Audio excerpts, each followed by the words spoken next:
Assalamualaikum warahmatullahi wabarakatuh. Perkenalkan, nama saya Angelina Elaria Janita dengan NIM 2892150024 dari Prodi Manajemen Kampus Pancasakti Bekasi dengan mata kuliah Ekonomi Makro dan dosen pengampu yang terhormat Bapak Hendra Permadi STMM.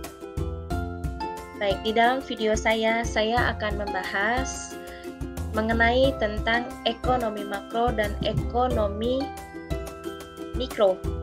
Langsung saja ke pembahasannya.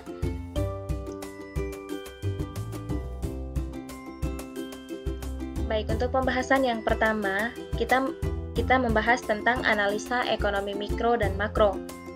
Ekonomi mikro dan makro adalah bagian daripada teori ekonomi, sedangkan yang dimaksud dengan ekonomi teori adalah ilmu yang menganalisa tentang kebutuhan antara variabel-variabel ekonomi. Variabel-variabel ekonomi yang dimaksud dapat bersifat mikro maupun makro. Lalu, apa itu ekonomi deskriptif? Adalah bagian dari ilmu ekonomi yang menggambarkan keadaan atau kegiatan ekonomi yang benar-benar terjadi pada suatu tempat atau negara tertentu. Teori ekonomi pada dasarnya berusaha untuk menjelaskan hubungan antara variabel-variabel ekonomi, baik variabel mikro maupun variabel makro. Dalam ekonomi, terapan menyangkut persoalan kebijakan ekonomi yang perlu diterapkan dalam daerah atau negara tertentu. Lalu di sini ada teori ekonomi.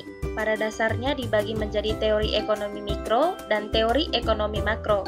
Baik ekonomi mikro maupun teori ekonomi makro, kedua-duanya mempelajari masalah-masalah ekonomi.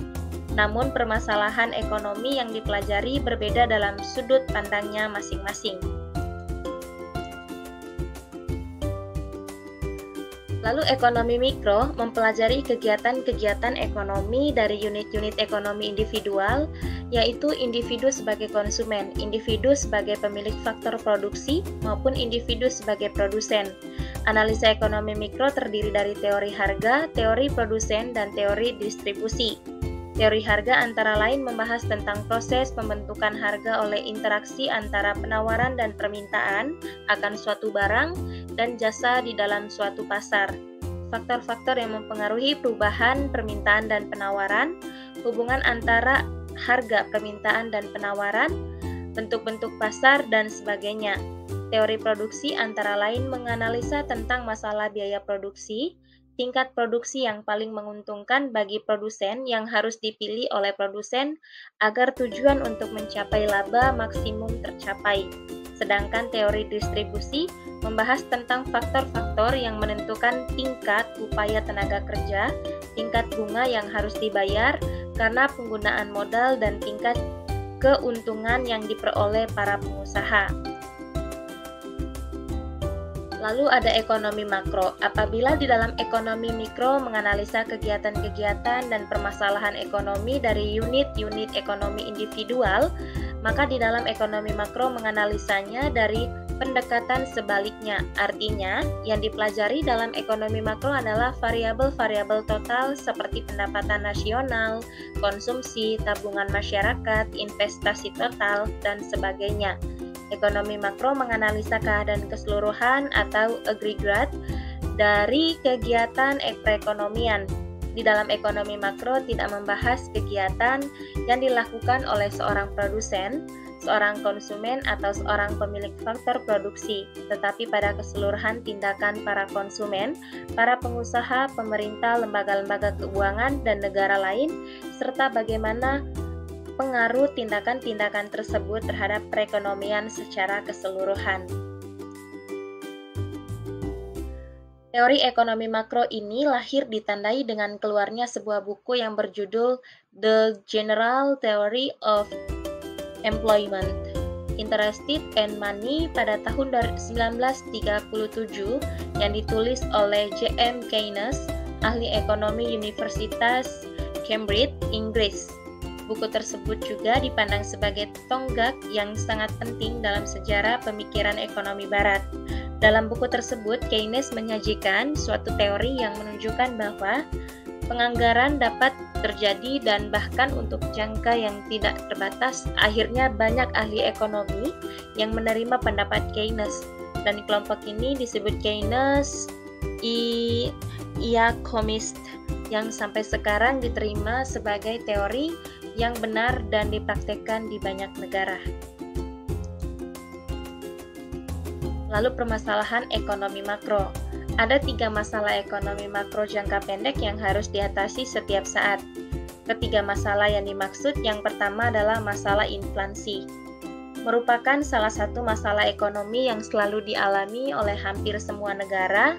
Pembicaraan tentang inflasi selalu dikaitkan dengan kenaikan harga, karena hargalah indikator penting daripada inflasi. Yang dimaksud inflasi adalah suatu keadaan di mana terdapat kecenderungan kenaikan harga-harga secara umum dan terus-menerus. Dengan demikian, kalau dalam masyarakat terjadi kenaikan satu atau beberapa barang dan bersifat sementara, maka kondisi semacam itu tidak dianggap sebagai inflasi. Oleh sebab itu, kondisi semacam itu tidak dianggap sebagai suatu masalah dan tidak diperlukan kebijakan khusus untuk mengatasinya.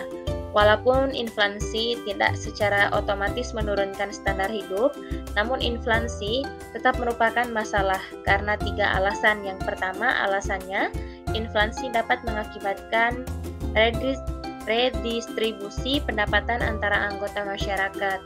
Lalu, masalah yang kedua, inflasi dapat menyebabkan penurunan efisiensi ekonomi.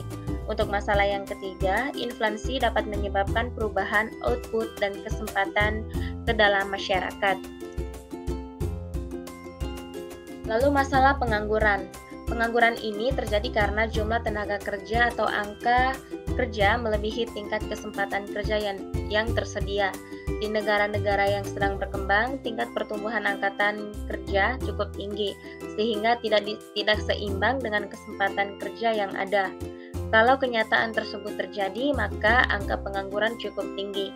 Di negara kita, upayakan untuk menekan tingkat pengangguran dilakukan melalui pengendalian tingkat pertumbuhan penduduk. Program keluarga berencana adalah salah satu alternatif untuk menekan laju pertumbuhan penduduk. Hal ini disebabkan bangunan ekonomi tidak mempunyai arti kalau dibarengi dengan tingkat pertumbuhan penduduk yang terlalu tinggi. Lalu faktor utama yang menimbulkan pengangguran adalah yang pertama, kekurangan pengeluaran agregat para pengusaha produksi barang dan jasa dengan maksud mencari keuntungan. Lalu yang kedua, keuntungan tersebut hanya akan dapat diperoleh apabila para pengusaha dapat menjual barang yang mereka produksikan. Lalu semakin besar permintaan, semakin banyak barang dan jasa yang mereka wujudkan. Lalu yang berikutnya, kenaikan produksi yang dilakukan akan menambah penggunaan tenaga kerja. Dengan demikian, terdapat hubungan yang erat di antara tingkat pendapatan nasional yang dicapai dengan penggunaan tenaga kerja yang dilakukan. Semakin tinggi pendapatan nasional, semakin banyak penggunaan tenaga kerja dalam perekonomian. Salah satu faktor penting yang menentukan kemakmuran suatu masyarakat adalah tingkat pendapatannya. Pendapatan masyarakat mencapai maksimum apabila tingkat pendapatan penggunaan tenaga kerja penuh atau full employment dapat diwujudkan. Pengangguran dapat mengurangi pendapatan masyarakat, dan kondisi ini tentu dapat mengurangi tingkat kemakmuran masyarakat yang pernah dicapai. Lalu masalah neraca perdagangan dan neraca pembayaran. Dua neraca penting dalam suatu neraca pembayaran adalah neraca perdagangan dan neraca keseluruhan. Neraca perdagangan menunjukkan perimbangan di antara ekspor dan impor, sedangkan neraca keseluruhan menunjukkan perimbangan di antara keseluruhan aliran pembayaran ke luar negeri dan keseluruh aliran penerimaan dari luar negeri. Defisit neraca pembayaran berarti pembayaran ke luar negeri melebihi penerimaan dari luar negeri. Salah satu faktor penting yang menimbulkan masalah ini adalah impor melebihi ekspor. Pengaliran modal yang terlalu banyak ke luar negeri adalah faktor lain yang menimbulkan defisit tersebut. Defisit dalam neraca pembayaran menimbulkan beberapa efek buruk terhadap kegiatan dan kestabilan ekonomi negara. Defisit sebagai akibat impor yang melebihi akan mengakibatkan penurunan dalam kegiatan ekonomi dalam negeri karena konsumen menggantikan barang dalam negeri dengan barang impor. Harga valuta asing akan meningkat dan menyebabkan harga-harga barang impor bertambah mahal. Kegiatan ekonomi dalam negeri yang mengurangi kegairahan pengusaha-pengusaha untuk melakukan penanaman modal dan membangun kegiatan usaha yang baru. Lalu tujuan-tujuan kebijakan makroekonomi. Berdasarkan masalah-masalah makroekonomi, Sukirno menyebutkan tujuan-tujuan kebijakan makroekonomi dibedakan 5 aspek, yaitu yang pertama, menstabilkan kegiatan ekonomi. Tujuan menstabilkan ekonomi berarti ada pula keinginan untuk menghindari fluktuasi yang tajam dalam kegiatan ekonomi dari waktu ke waktu. Lalu yang kedua, mencapai tingkat penggunaan tenaga kerja atau kesempatan kerja penuh tanpa inflasi. Pada umumnya, berbagai negara tidak dapat terus-menerus mencapai penggunaan tenaga kerja penuh. Lalu yang ketiga, menghindari masalah inflasi. Inflasi menimbulkan beberapa akibat buruk atas kesejahteraan masyarakat dan kegiatan perekonomian. Lalu yang keempat, menciptakan pertumbuhan ekonomi yang teguh. Ada 2 alasan yang menyebabkan suatu negara harus berusaha mencapai pertumbuhan ekonomi yang teguh dalam jangka panjang, menyediakan kesempatan kerja kepada tenaga kerja yang terus-menerus bertambah dan untuk menaikkan tingkat kemakmuran masyarakat. Lalu yang terakhir, mewujudkan kekukuhan neraca pembayaran dan kurs valuta asing. Lalu krisis moneter yang dialami Indonesia dan beberapa negara Asia lain pada tahun 1997 sampai dengan 1999 merupakan pengalaman pahit yang menunjukkan bagaimana sektor luar negeri dapat menimbulkan efek buruk terhadap kegiatan ekonomi dalam negeri.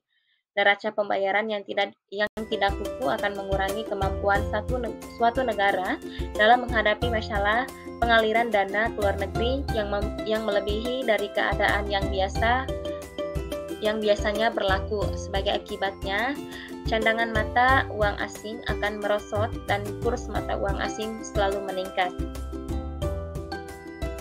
Hal ini akan menimbulkan beberapa efek buruk ke atas kegiatan ekonomi di dalam negeri seperti inflasi berlaku, biaya produksi meningkatkan, dan kondisi sebaliknya daya beli real masyarakat merosot. Berbagai perubahan ini akan mengurangi kegiatan ekonomi di dalam negeri dan lebih banyak pengangguran akan berlaku. Pengalaman ini menunjukkan bahwa kebijakan ekonomi harus memperhatikan kedudukan neraca pembayaran dan kurs valuta asing selalu tetap teguh keadaannya. Lalu di sini ada bentuk-bentuk kebijakan makroekonomi. Yang pertama, kebijakan fiskal. Kebijakan fiskal meliputi langkah-langkah pemerintah membuat perubahan dalam bidang perpajakan dan pengeluaran pemerintah dengan maksud untuk mempengaruhi pengeluaran agregat dalam perekonomian. Lalu yang kedua ada kebijakan moneter. Kebijakan moneter meliputi langkah-langkah pemerintah yang dilakukan oleh Bank Sentral atau di Indonesia Bank Sentral adalah Bank Indonesia untuk mempengaruhi atau mengubah penawaran uang dalam perekonomian atau mengubah suku bunga dengan maksud untuk mempengaruhi pengeluaran agregat. Lalu yang ketiga, kebijakan segi penawaran.